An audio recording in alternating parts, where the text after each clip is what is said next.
Everyone, this is doctor बीना धवार और सबसे पहले आप सभी को मेरा प्रणाम, पहला और नमस्कार। जो कि आपको सभी को पता है कि मैं हल्द्वानी से हूँ, तो आज मैं आप सभी के सामने कुछ बेसिक होम केयर रेमेडीज़ लेकर के आई हुई हूँ, जो कि आप जितने लोग भी अपने घर पर रह करके अपने आप की कुछ आदतें सुधारना चाहते हैं, उसके लिए ये रेमेडीज़ काफ़ी अच्छी और काफ़ी बेनिफिशियल है, जिसे हमने भी अपने ऊपर टेस्टेड एंड अप्लाई किया था और उसके रिजल्ट्स देखने के बाद ही मैं आपके साथ में शेयर करूँ।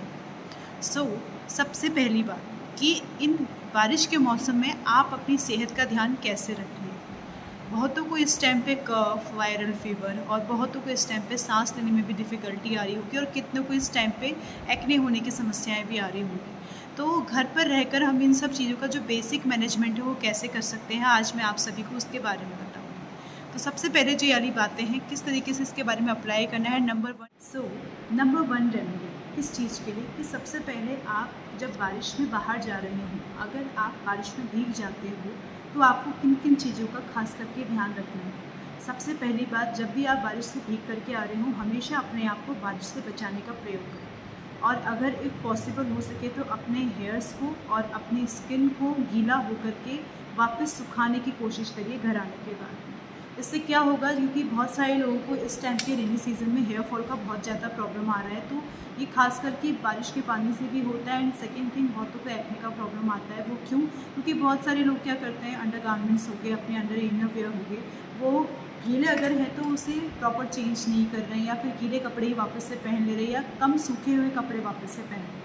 इसकी वजह से क्या होता है कि आपकी बॉडी का जो मॉइस्चर होता है, जो नमी होती है, उन कपड़ों की कांटेक्ट में आने से आपको इचिंग कॉज करवाता है और वापस में इचिंग को दोबारा करने से आप उसको खुजलाएंगे तो वो चीज़ें ज़्यादा से ज़्यादा बढ़ सकती है और इन्फ्लेमेशन हो सकता है।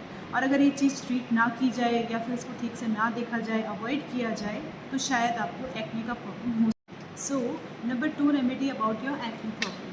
अगर किसी को काफ़ी ज़्यादा प्रोलॉन्ग एक्ने की समस्या है और बारिश के सीज़न में वो काफ़ी ज़्यादा भीगता है अनोनिमसली, उससे क्या हो रहा है कि काफ़ी ज़्यादा भीगने की वजह से वो एक्ने का प्रॉब्लम सुधर नहीं रहा है, काफ़ी बढ़ रहा है। कितनों को इसके एलर्जिक रिएक्शन होते हैं इस टाइम पे, तो उन सभी को मेरी खासकर ये राय है कि आप लोग क्या करें, अपने नियर बाय कोई भी डर्मेटोलॉजिस्ट उन्हें ज़रूर दिखाएं, क्योंकि सम टाइम ये आपके एक्सटर्नल कॉन्टैक्ट से भी हो सकता है। कभी हार्मोनल डिसबैलेंस की वजह से हमें एक्ने होते हैं, वो अदर रीजन्स होते हैं। बट इसके अलावा आपको ये रेनी सीज़न की वजह से जो एक्ने कॉज हो रहा है उसे दिखाने के लिए बहुत ज़्यादा ज़रूरत होती है कि आप तुरंत इसका उपचार कराएं, अदरवाइज़ ये अपनी स्टेजिंग के ऊपर आ जाता है। एक्ने का जो सेकंड मोस्ट इम्पॉर्टेंट कॉज है वो आपको ट्रीट करना होगा। एंड थर्ड थिंग, जब आप हॉस्पिटल जा रहे हैं तो हॉस्पिटल जाने के बाद जो भी आपको दवाइयाँ दी जाती हैं वो कुछ सर्टेन ड्यूरेशन के लिए दी जाती है और उसके बाद फॉलोअप के लिए बोला जाता है। तो मेरी हमेशा ये राय रहेगी कि अगर आप फॉलोअप के लिए जाते हैं तो फॉलोअप के लिए जाना भी चाहिए। और अगर फॉलोअप के लिए अगर आपको बोला गया है कि आप ये दवाई चेंज करेंगे, खाने के बाद हमें इसका इम्पैक्ट देखने को मिलेगा, तो आप उन्हें रिजल्ट भी बताइए कि मुझे इससे कितना ज़्यादा फ़र्क आया है। फोर्थ थिंग इज़ फीवर के बारे में मैं आपको सभी को पता होगा, आजकल हर कोई नेट पे देख करके फीवर की डिफिनेशन, फीवर के बारे में क्या ट्रीटमेंट लेना चाहिए, क्या नहीं लेना चाहिए, ये सब चीज़ें जानता है। तो फीवर के बारे में जानने के लिए आपको ये पता होना चाहिए कि कौन कौन सी चीज़ें इंपॉर्टेंट हैं फीवर के। फीवर बारिश में ज़्यादा भीगने की वजह से और आपके शरीर को ठीक से ना सूखने की वजह से रिपीटेडली आप क्या कर रहे हैं, बारिश में भीगते हुए जा रहे हैं और अपने आप ठीक से अगर प्रॉपर कपड़े नहीं पहनते हैं और पसीने के जस्ट बाद आप रूम पे आकर के नहाने का काम कर रहे हो, तो इससे भी आपको क्या होता है, फीवर आने के चांसेस होते हैं। खासकर इस रेनी सीजन में along with fever viral fever होने के भी बहुत ज़्यादा चांसेस होते हैं, जिसमें लोगों को कोल्ड होता है, नोजिया होता है और अदर चीज़ें भी होती हैं जो कि बहुत इसमें इंपॉर्टेंट फैक्टर का रोल प्ले करती है। फीवर आने पर आप सभी को सबसे पहले इम्पॉर्टेंट है कि टेम्परेचर मॉनिटरिंग करना बहुत इम्पोर्टेंट है। टेम्परेचर मॉनिटरिंग आजकल सबके घर पे डिजिटल थर्मोमीटर होता है, नॉर्मल थर्मोमीटर मर्करी बेस्ड भी होता है, तो आपको उससे अपना टेम्परेचर मैपिंग करना होगा। और टेम्परेचर मैपिंग करने के साथ साथ में आपको पैरासीटामॉल, एसिटामिनोफेन का जो सॉल्ट्स होते हैं उसके अकॉर्डिंग जो आपको मेडिसिन प्रिस्क्राइब की जा रही है वो आपको लेना होगा।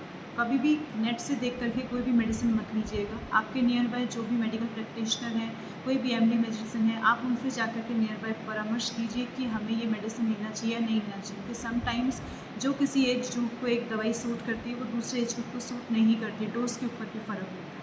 तो हमेशा अपने नियर बाय किसी मेडिकल हॉस्पिटल में जा कर के ही आप परामर्श करने के बाद ही दवाई का उपयोग करें। और फीवर की जो दवाई है, फीवर का जो उपचार है, उसको लेने के बाद अपनी टेम्परेचर की जो चार्टिंग होती है उससे रेगुलर करते रहिए ताकि आपकी कितना इम्प्रूवमेंट आए वो पता चले। लास्ट और फाइनल थिंग बचती है कि घर पे रह करके इन सभी का अलॉन्ग विद मेडिसिन हमें क्या क्या चीज़ें यूज़ करनी चाहिए। एक मैंने रेमेडी आपको बताई थी कि जब भी आप भीग करके बाहर से आते हैं तो आपको क्या करना है, अपने जितने भी कपड़े हैं वेट क्लॉथ्स हैं उनको रिमूव करना है और ड्राई क्लॉथ्स को अप्लाई करना है। उसके अलावा जो भी आपको थोड़ी बहुत जहाँ पे एचिंग कॉज हो रही है वो ज़्यादा इन्फ्लेम ना हो तो आपको उसके लिए प्रॉपर ट्रीटमेंट लेने की ज़रूरत है। अलॉन्ग विद घर पर सभी की हल्दी अवेलेबल होती है एज अ टर्मरिक, और दूसरा दूध अवेलेबल होता है, जिसको फीवर आ रहा है वो हल्दी वाला दूध पी सकता है। और इसके अलावा आपको बॉइल्ड वाटर पीने की ज़रूरत है क्योंकि जो रेनी सीज़न होता है उसमें जितने भी मॉस्किटोज़ होते हैं उसके लार्वा पानी में रहते हैं। सो उसको निकालने के लिए चाहे पानी कितना भी प्योर सोर्स से क्यों ना हो रहा हो, आपको एक बार बॉईल करके ज़रूर पीना चाहिए। और उसके अलावा घर पे जिसके छोटे बच्चे हैं उनके लिए तो खासकर उन्हें ध्यान रखना चाहिए कि बच्चों को किस तरीके से ट्रीट किया जाए इन सब चीज़ों में। अपनी वजह से कुछ नहीं करना होता है, लेकिन एक बार आप बच्चों वाले डॉक्टर को ज़रूर दिखाएं। बच्चे की जो भी समस्याएं आपको दिखती हैं, बच्चा क्योंकि रोता है तो हमें नहीं समझ में आता, बट आपको जो भी एक्सटर्नल अपीयरेंस से उनकी प्रॉब्लम्स दिखाई दे रही हैं, आप उस डॉक्टर्स के साथ में ज़रूर कंसल्ट करें। उनका पेशाब करने का तरीका, उनका लेटरिन पास करने का तरीका, आपको सब चीज़ें नोटिस करनी चाहिए। और अपने एज ग्रुप जितने कि 18 से 25, 25 से 45 एज ग्रुप और मोर देन 45 ईयर्स के लोगों को अपने जो सिम्टम्स हैं उनके अकॉर्डिंग डॉक्टर से परामर्श करने के बाद ही ट्रीटमेंट लेना चाहिए। तो ये कुछ बेसिक रेमेडीज़ हैं जिसके बारे में मैं आपको बताना चाहती थी। तो चैनल को लाइक, सब्सक्राइब और शेयर करें।